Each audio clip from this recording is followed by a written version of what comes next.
आज ना मी first time 4 किलोची बिर्याणी बनवली आणि तेही चुलीवरती. तर बिर्याणी खूप छान झाली, ते तर तुम्हाला दाखवतेच. पण त्याआधी ना इथे मी तेल बनवायला घेतलं होतं, कारण की तेलासाठी मला 4 ऑर्डर आल्या होत्या, तर मग ते बनवून द्यायचं होतं. तर मग इथे सकाळी सकाळी मस्त तेल इथे बनवून घेतलं आणि ते असं पॅक करून ठेवलं. तर मग त्यानंतर ना सगळे गेले होते आमचे रानात, तर जे काही सगळं काम होतं घरचं ते आमच्यावरतीच लोड होता. म्हटलं मग आता पटपट आवरून घ्यावं. तर इथे मस्त मुलांना रेडी केलं, त्यांना जेवायला दिलं आणि मग त्यानंतर जे काही पेंडिंग कामं होते ते करायला घेतली. तर मग त्यानंतर इथे आमचं गोठ्यात काही काम होतं, तर गरजेच्या वेळेस मुलंही कधी कधी मदत करतात, तर खूप छान वाटतं. शिवांश बाळ बोललं की आई मी तुला मदत करतो, तर मग ते जे काही आमचं गोठ्यातलं काम होतं तेही त्यांनी हेल्प केली, तर थोडंसं बरंही वाटलं.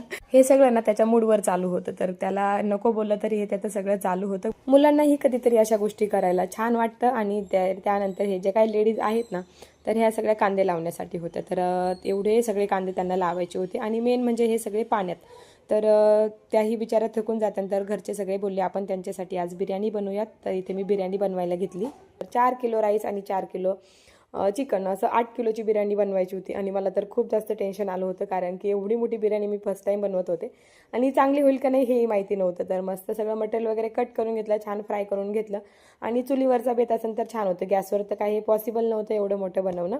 तर मग आणि चुलीवरची टेस्ट काही वेगळीच असते. तर इथे मस्त सगळं बनवून घेतलं. आणि मेन म्हणजे जी काही मी बिर्याणी बनवली होती ती सगळ्या लेडीजला एवढी खूप जास्त आवडली होती आणि मलाही खूप छान वाटलं. दुसऱ्या दिवशी आम्हाला निघायचं होतं पुण्याला, तर ही सगळी आमची तयारी चालू होती. तर आमच्या दादानी इथे मस्त लिंबू चिक्कू गोळा करून आणले होते. आणि तर मग नेक्स्ट व्हिडिओ बघायलाही विसरू नका. चला भेटूयात नेक्स्ट व्लॉगमध्ये, तोपर्यंत बाय.